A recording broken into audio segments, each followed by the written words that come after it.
Allah, kita berdoa. Puji syukur kami naikkan kehadiran-Mu Bapa, bahwasanya kami anak-anak-Mu boleh berhimpun, boleh bersekutu di tempat ini pada sore hari ini dengan tidak kurang satu apapun. Kiranya Tuhan Engkau selalu hadir di tengah-tengah kami. Roh Kudus-Mu kiranya Engkau hadir di tengah-tengah kami. Ubahkan hati kami, biarlah kami Tuhan boleh menerima akan kebenaran firman-Mu yang sebentar lagi akan diberitakan. Dan biarlah kami mau menundukkan hati kami, mau menundukkan pikiran kami, sehingga kami boleh dengan terbuka menerima akan kebenaran firman-Mu. Diberkatilah kita semua Tuhan, hanya di dalam satu nama yang kudus, Tuhan kita Yesus Kristus, yang percaya katakan amin. Silakan duduk Bapak Ibu sekalian. Nah, ini aku minta coba ke sini. Ya, Meli ke sini. Meli ke sini. Nah, loh, di bawah kamera HP. Berdiri di sini Meli. Nah, tolong tuh difoto semuanya. Minggu depan harus hadir lagi ya. Nah, ini ada buktinya di record sama Jadi minggu depan, wah ini semangat ini ya, kasih kode. Ya, makasih ya. Jadi yang sudah di video minggu depan harus datang lagi, nggak boleh absen ya. Karena nanti sama Mary mau dikirim ke Tuhan ya. Jadi catatan bagi Tuhan, nggak bisa absen lagi ya. Ya, salam Bapak Ibu.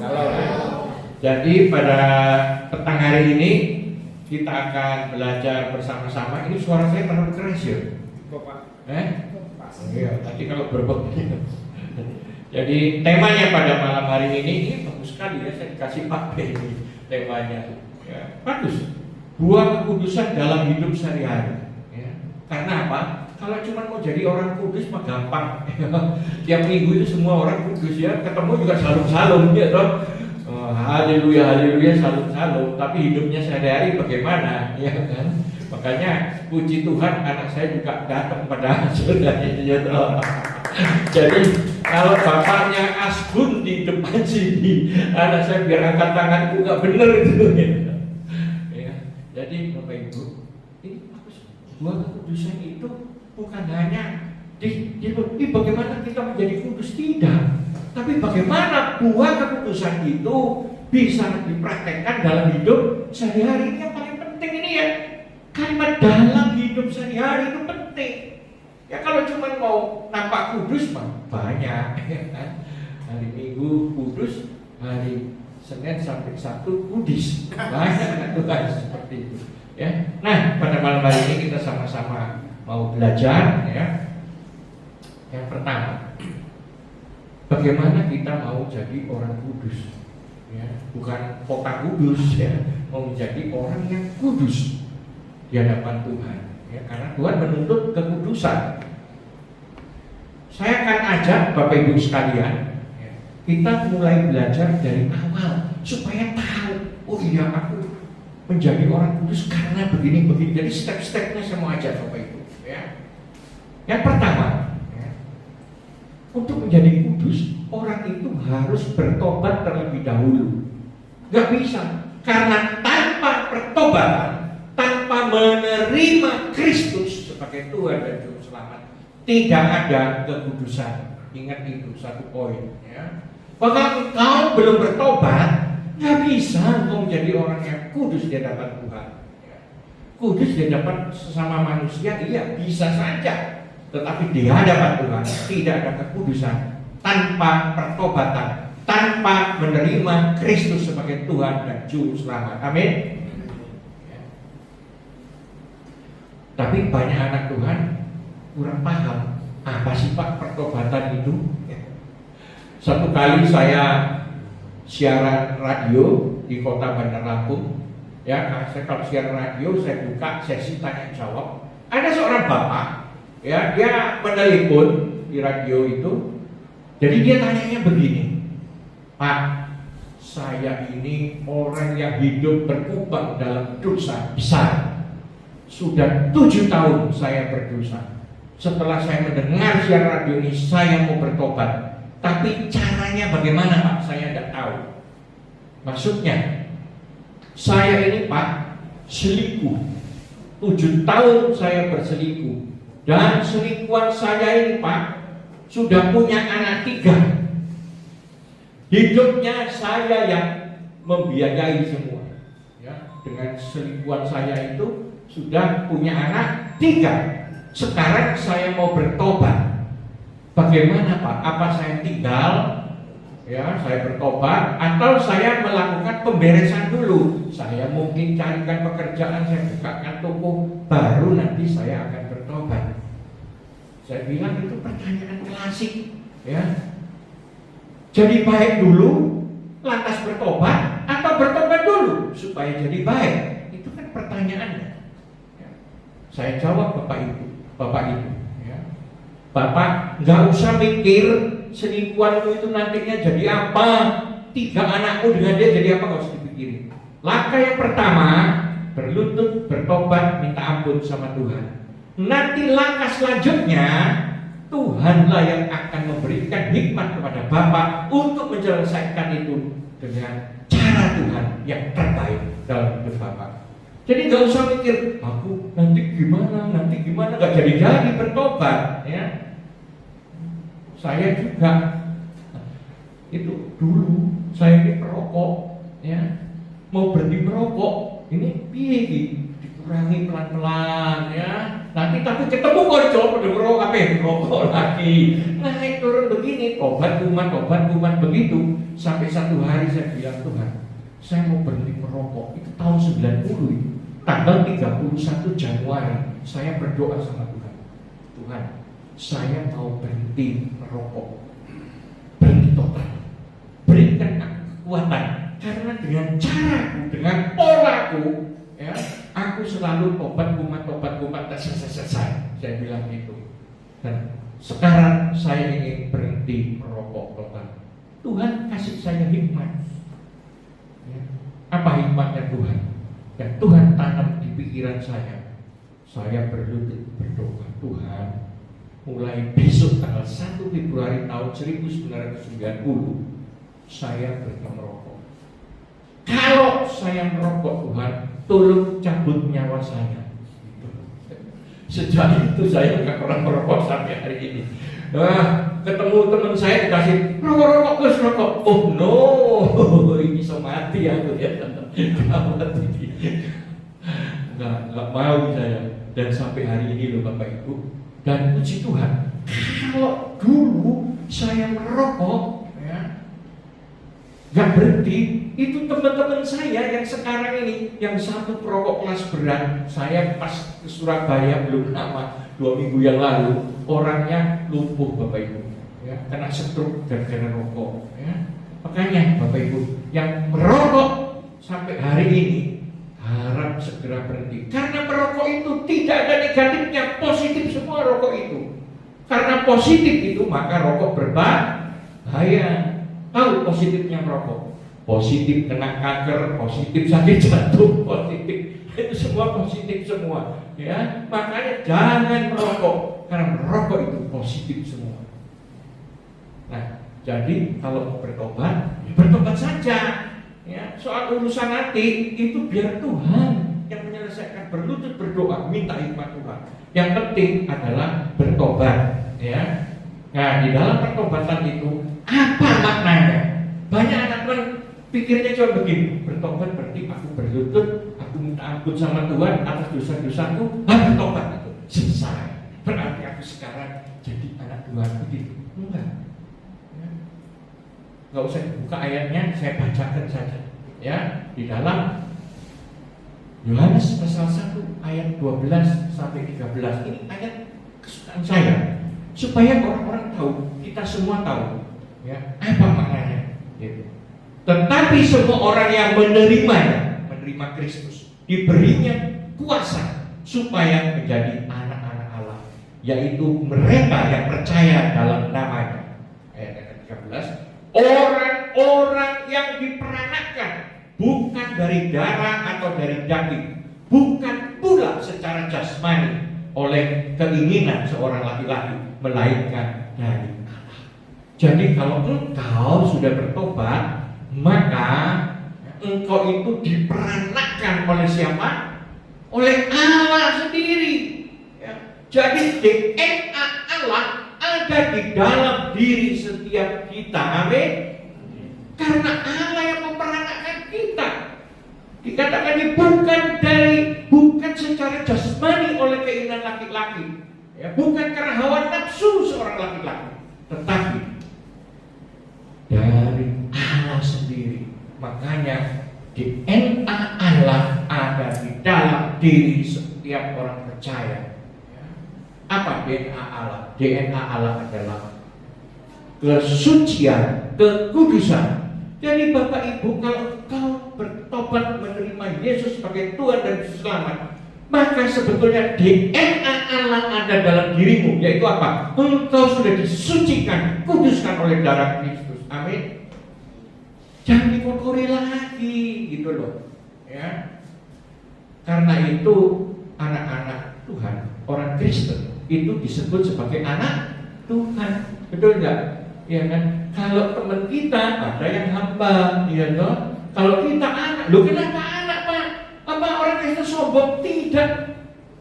Ini ayat yang bicara. Karena kita ini diperanakkan oleh Allah sendiri, amin. Karena kita diperanakkan oleh Allah, maka kita disebut anak-anak Allah, anak-anak Tuhan, begitu. Bapak kita Tuhan, makanya kita sebut Bapak terus ya. Itu kenapa sombong kan Kristen nih, manggil bapak terus ya. Karena memang dia bapak, dia memperanakkan kita.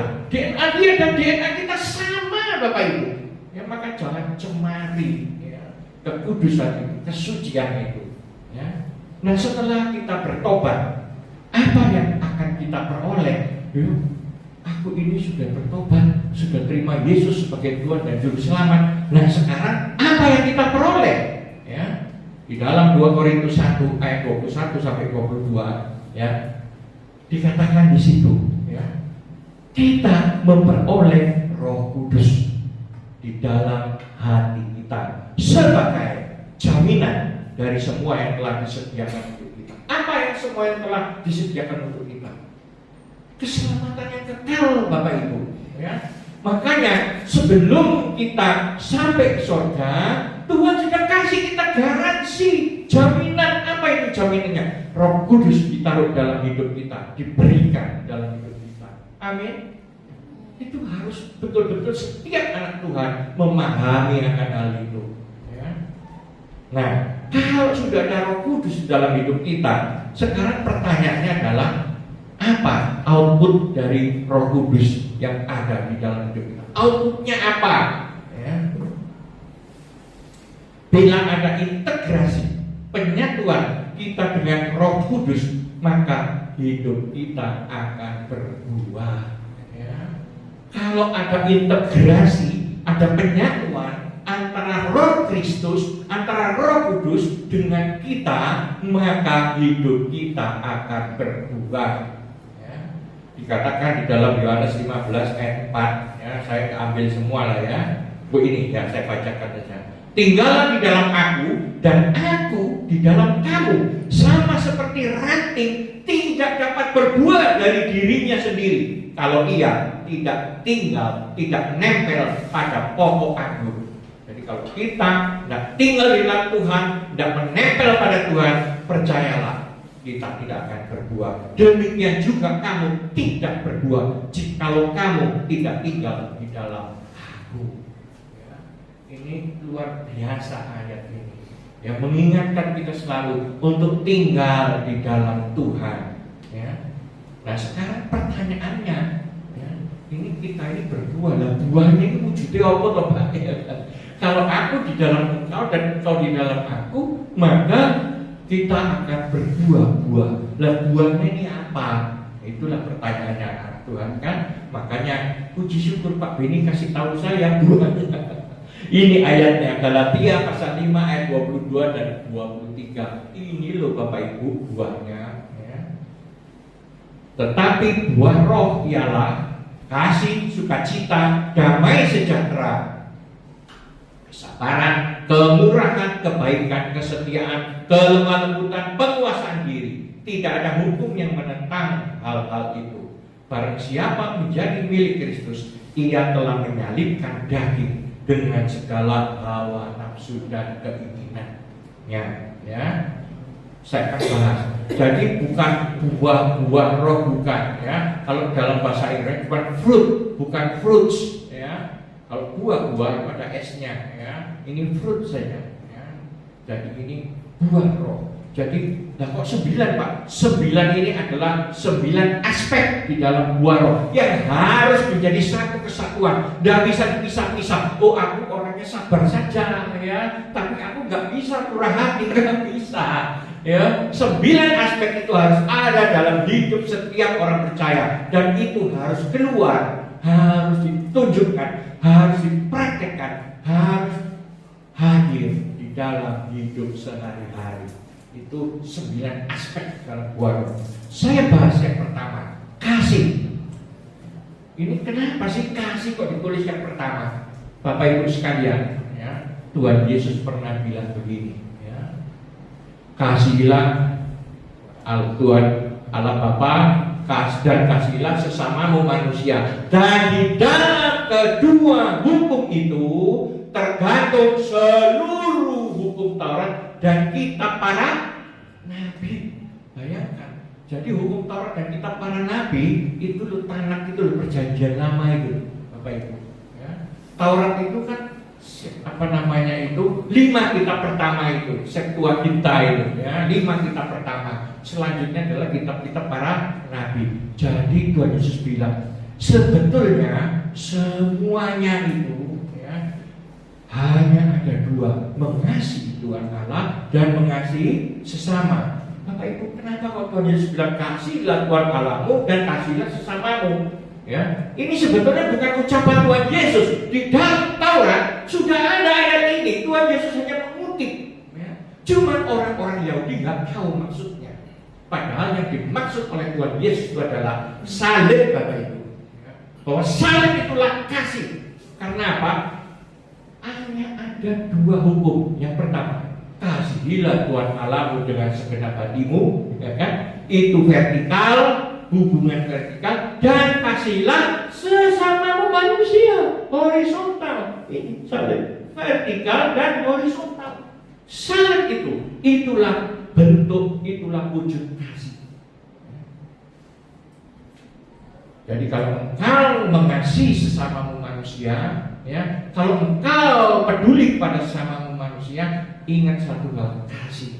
Ya, kasih Kristus, salib Kristus. Apa maknanya? Engkau harus berkorban, Bapak Ibu. Ya. Kristus mati dari kayu salib karena dia mengasihi umat manusia.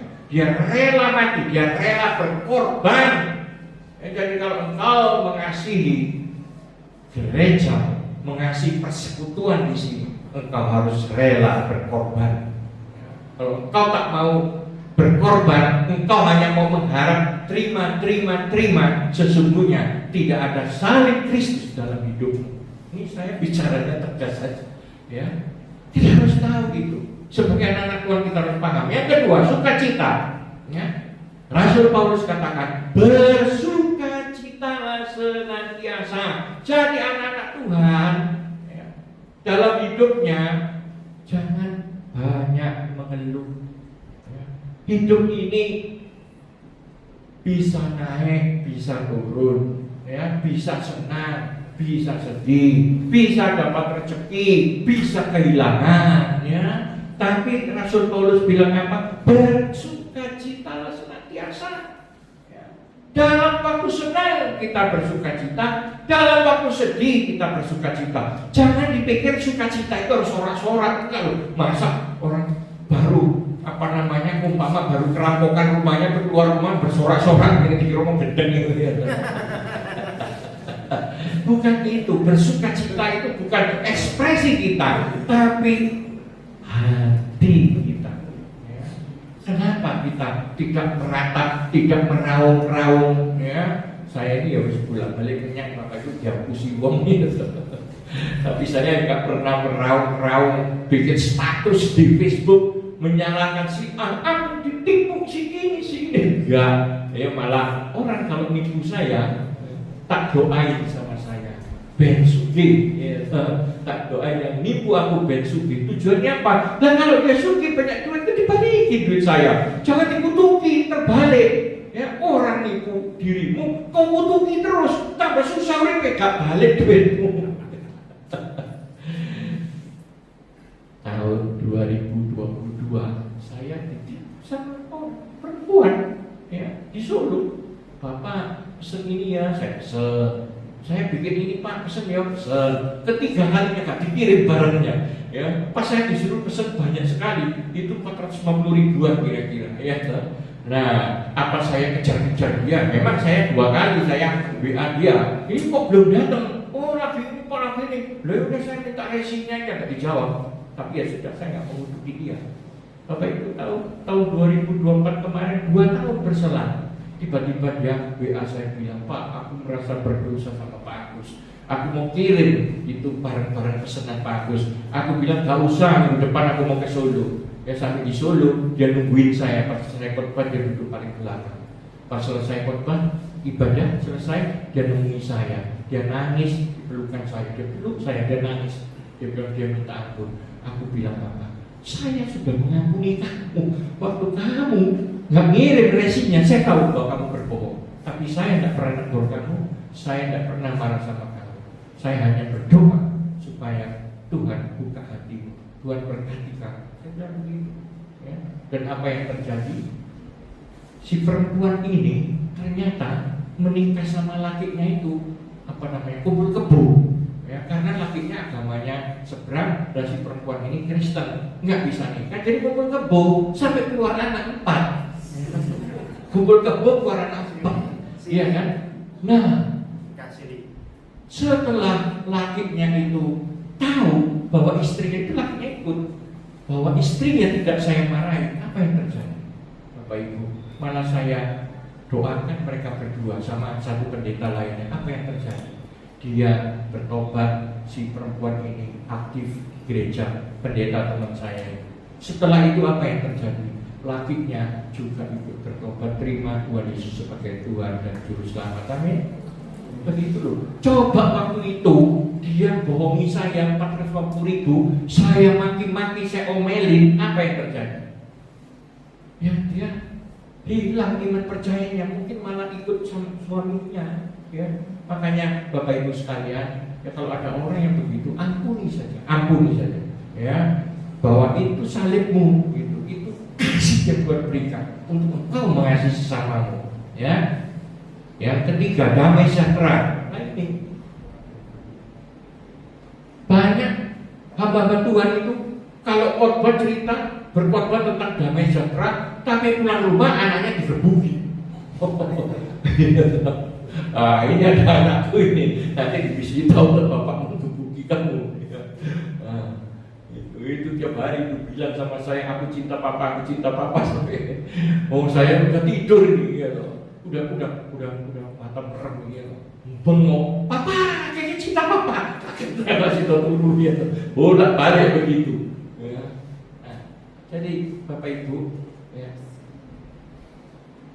kalau jadi anak Tuhan yang sungguh-sungguh, praktekkan dalam keluarga dengan sesama, ya, harus hidup damai dengan anak-anak, damai dengan teman-teman, damai, ya. Satu gereja masuk siwa-siwaan ada, ya, bukan di sini, jauh di sana, ya, tapi ada loh, ya. Mau satu jemaat, ya kan, doanya ya bareng, puji Tuhan ya bareng, tapi siwa, ya, siwa, ya. Aduh, ya, nah, nanti yang siwa-siwa di sini nanti mau pulang pelukan dulu, ya. Tuhan memberkati engkau, amin. Kok rasanya berat ini? Ini terutama ini emak-emak ini, ya. Kalau bapak-bapak nggak peduli gitu kan. Kalau emak-emak itu kan sensitif sekali, ya. Nah, saya lanjutkan, ya. Yang keempat, kesabaran. Anak-anak Tuhan itu harus sabar, Bapak Ibu. Ya, terutama terhadap orang-orang yang belum paham firman Tuhan. Ya. Ini masih bayi rohani, anak-anak Tuhan yang bayi rohani. Ya kita yang lebih senior, kita yang lebih apa namanya, lebih inilah, lebih matang lah. Ya kita harus belajar sabar gitu ya. Tuhan Yesus itu loh sabar terhadap orang-orang berdosa. Tuhan Yesus bilang, Pak, aku datang bukan untuk menghakimi, tapi untuk menyelamatkan. Ya, jadi kita pun demikian. Kalau sama orang-orang yang masih bayi rohani, ya, jangan kau hakimi. Dia masih rokokan dosa neraka. Ya toh, apa semua orang dijatuh. Ya, udah, ya rangkul saja. Ya, Tuhan Yesus ingat perkataan Tuhan, aku datang bukan untuk menghakimi, tapi untuk menyelamatkan. Ya, menyelamatkan orang yang belum benar hidupnya, selamatkan dia dengan cara-cara apa? Dengan cara-cara ilahi, dengan cara Kristus. Ya, ini sekarang saya mau tanya, coba bilang suami istri ribut, ini kan sudah sering ya, saya ulang-ulang. Suami istri ini ribut. Nah, siapa yang harus lebih dulu mengalah? Kan ayatnya di Alkitab bilang, hai istri, tunduklah pada suamimu. Hai suami, kasihilah istrimu. Lah saiki sapa sing mengasihi dulu dan siapa yang harus tunduk dulu antara suami dan istri? Coba siapa? Ayo jawab. Ini penting. Di dalam keluarga harus tahu siapa yang harus lebih dahulu take action, suami atau si istri. Karena ayatnya, hai suami, kasihilah istrimu. Hai istri, tunduklah pada suamimu. Nah sekarang mana istri yang lebih dulu tunduk supaya dikasih suami, atau suami mengasihi istri dulu supaya istrinya tunduk? Begitu. Ada yang bisa jawab? Oke. Ya, jadi saya beri jawabannya ya.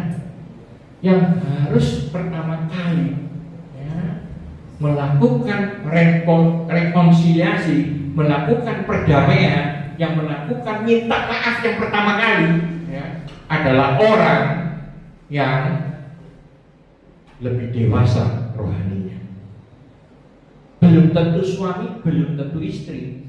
Lah kalau suaminya pendeta, istrinya ini cuma ibu rumah tangga biasa. Lah kalau ribut kok malah istrinya disuruh minta maaf duluan sama dia. Terbalik. Kalau dia seorang hamba Tuhan, seorang pendeta, dia yang harus pertama kali mempraktekkan firman Tuhan. Dia yang harus pertama kali minta maaf sama istrinya. Ya. Amin.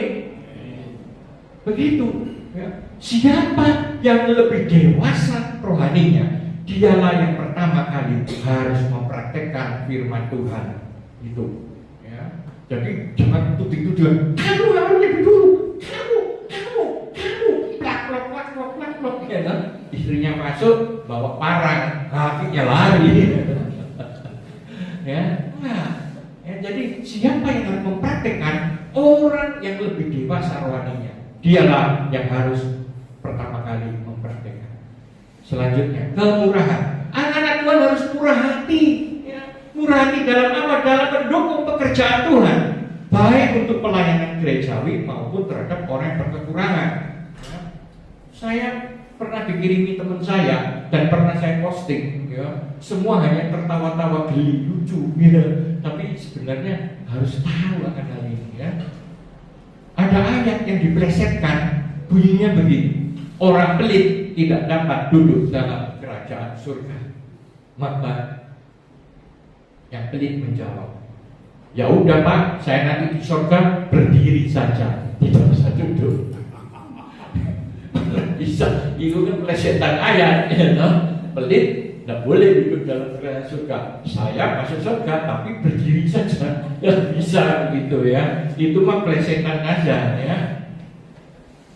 Saya pernah ditanya ya, bagaimana Pak caranya bisa sukses? Katanya kalau mau sukses kan harus dekat sama orang sukses, kan begitu ya kan? sukses, dekatnya sama orang sukses. Lah bagaimana saya bisa dekat sama orang sukses, sama orang kaya? Mau dekat aja dia udah pergi. Mana mau orang kaya dekat sama orang miskin? Gak ada yang mau. Lah bagaimana caranya? Nah ini saya kasih tahu ya, sesuai dengan salah satu aspek, yaitu kemurahan, murah hati. Ya. Bapak Ibu, kalau Anda mau sukses, Anda harus murah hati. Itu. Ya. Murah hatinya apa? Saya nggak punya duit ya Pak. Oh, nggak harus selalu punya duit. Ya. Anda harus murah hati dalam hal apa? Segalanya. Ya. Saya sering berhati ini, ya. Sering mau foto, nah ada sih ngangkat ini ya. Ya, minggu lalu malah gembala mengangkat, malah saya nggak usah aku ini, saya sih ngangkat. Ini hal yang sepele loh, belum lagi kursi-kursi ya kan. Ya sekarang sih enggak ya, yang dulu ya, zamannya di sana nonton kursi apa semua, lihat aja ya, cuek-cuekan aja. Kenapa harus aku? Kenapa tidak dia? Gitu. Ya, ini saya kasih kuncinya. Kalau engkau orang kaya mau dekat sama engkau harus murah hati. Itu kuncinya. Murah hatinya bukan ngasih duit sama orang kaya, nggak ada artinya. Engkau harus peduli, gitu loh. Peduli, murah hati, melakukan semuanya. Ya. Sampai orang kaya itu melihat, oh ini orang calon sukses, mau dia dekat sama dirimu. Ya. Saya dulu aktif pelayanan di Full Gospel, ya, baik di Lampung maupun di Medan. Saya waktu itu masih orang miskin, ya. Mobil saya ini alas itu, ya. Orang di Medan itu orang kaya-kaya semua. Ya. Sampai saya ini terkagum-kagum, saking sugih Bapak Ibu, itu Full Gospel itu kasnya itu, ya. Saya mau pindah ke Jawa, duit kasnya itu kurang lebih 600 juta. Dari mana? Enak aja mereka itu, ya, bikin cek. Ini ya, persembahanku. Nah ini kasih cek. Tahu nggak ceknya? 50 juta, 80 juta, begitu. Ya. Gila itu. Ya orang-orang kaya itu di Full Gospel di Medan. Nah bagaimana bisa dekat sama mereka? Ya harus kita ini menjadi orang-orang yang murah hati dalam segala hal. Ya kalau ibadahnya kami jam 7 pagi, kan tiap Sabtu jam 7 pagi. Ya sebelum datang, ya kamu lah itu karpet gelar dulu, ya kan? Pakai apa kopiok itu dibersihin dulu, ya begitu. Ya, orang-orang kaya datang lihat engkau sendirian kerja. Minggu depan engkau juga yang kerja. Minggu berikutnya, oh kalau sudah dia lihat berkali-kali gitu, maka dia akan menjadi sahabat. Ya. Saya ini tinggal di Blitar, di Medan, orang kaya butuh saya, Gus bisa ke Medan. Aku butuh untuk tenagamu begini-begini. Nggak usah mikir, saya bilang oke siap, saya berangkat. Ya, makanya mereka semua itu jadi sahabat saya. Nggak pernah saya hidup susah. Ya. Nah kalau saya susah, saya tinggal ngebel, iso bantu aku. Oh pasti bisa karena saya berulang kali nolong mereka. Begitu loh, ya Bapak Ibu. Ya. Jangan gengsi-gengsinan. Ya.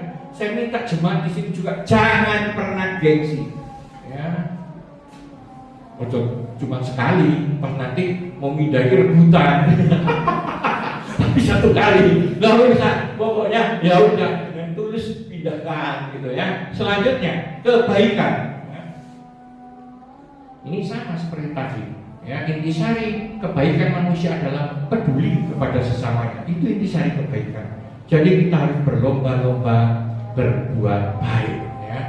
Ciri-ciri orang yang sudah diselamatkan adalah dia berbuat baik dalam hidupnya, ya, berbuat kebaikan terus. Itu ciri-ciri orang yang sudah diselamatkan. Banyak orang yang ngaku sudah diselamatkan. Oh, aku sudah bertobat, aku diselamatkan. Tapi jahatnya minta ampun.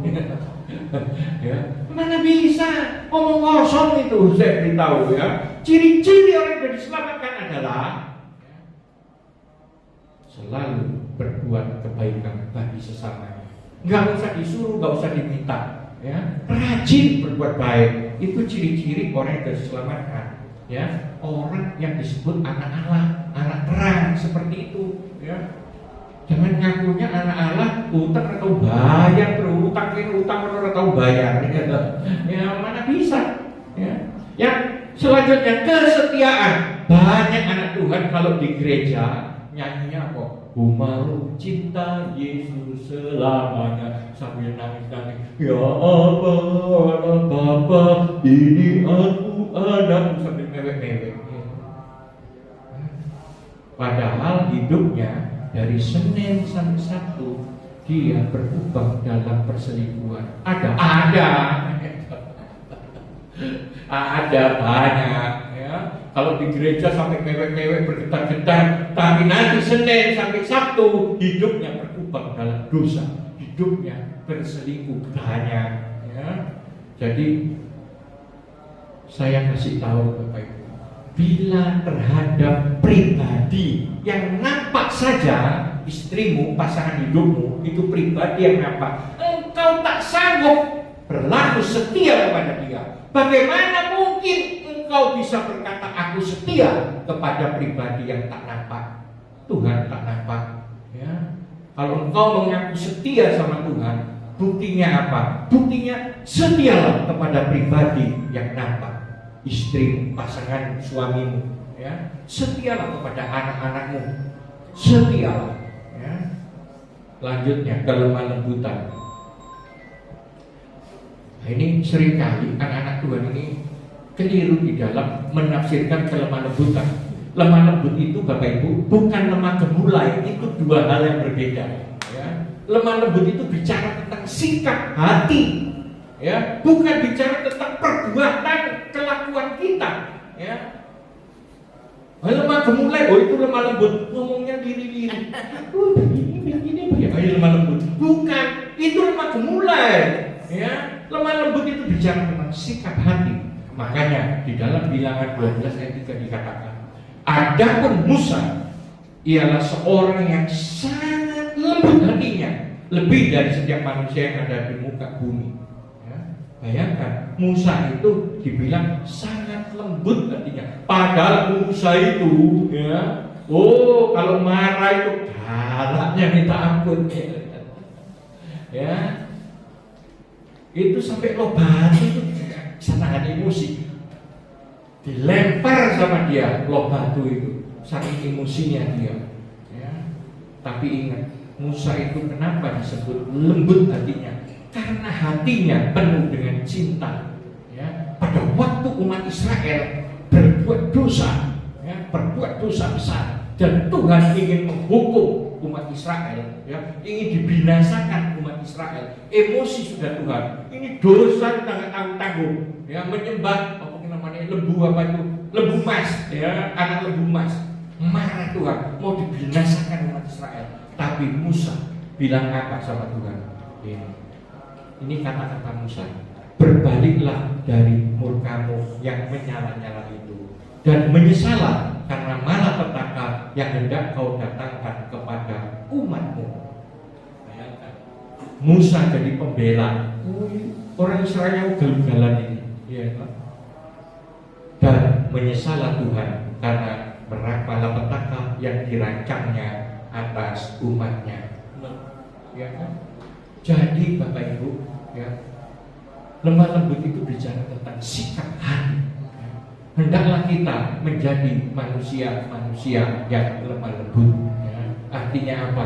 Hati kita lembut, hati kita ini hati yang bersimpati, berempati kepada orang-orang yang menderita. Amin. Itulah yang disebut lemah lembut ya.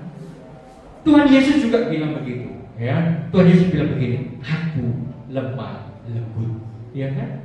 Berani dia bilang aku lemah lembut ya. Lihat, melihat Lazarus mati, menangis dia, nangis sedih ya. Walaupun dia tahu, Tuhan tahu loh bahwa Lazarus mati sudah 3 hari. Itu kan saudaranya Marta dan Maria itu kan bilang sama Tuhan, Tuhan gimana itu udah 3 hari mewek. Tuhan Yesus pun ikut mewek ya kan. Tapi Tuhan Yesus bisa tahu bahwa dia akan menghidupkan Lazarus. Nah, kenapa kok melu-melu mewek? Karena hatinya lembut, dia berempati, bersimpati kepada Marta dan Maria. Walaupun Tuhan Yesus tahu bakal dihidupkan itu ya. Tapi terhadap orang-orang yang bebal, baik Musa maupun Tuhan Yesus bisa murka loh, ya kan? Jadi lemah lembut itu sikap hati. Itu orang Farisi, orang ahli Taurat, ya kan? Tuhan Yesus kalau marah bilang apa? Hai kamu ular beludak, hai kamu yang munafik, katanya gitu, ya kan? Kamu itu kuburan yang luarnya putih, dalamnya itu bangkai. Ya kan? Sadis loh ngomong begitu, ya kan? Tuhan Yesus. Ya kan? Kenapa kok bisa begitu? Tahu nggak? Ya.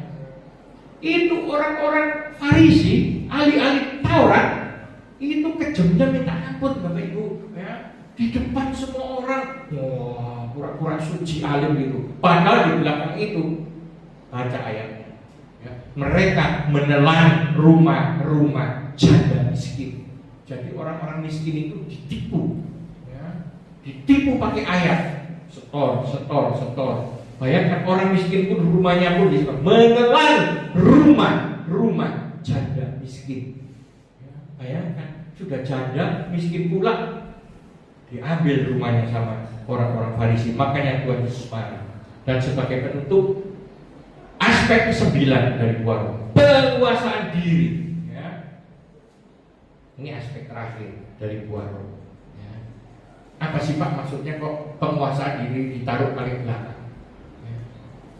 Penguasaan diri itu merupakan alat kontrol terhadap 8 aspek yang di depannya.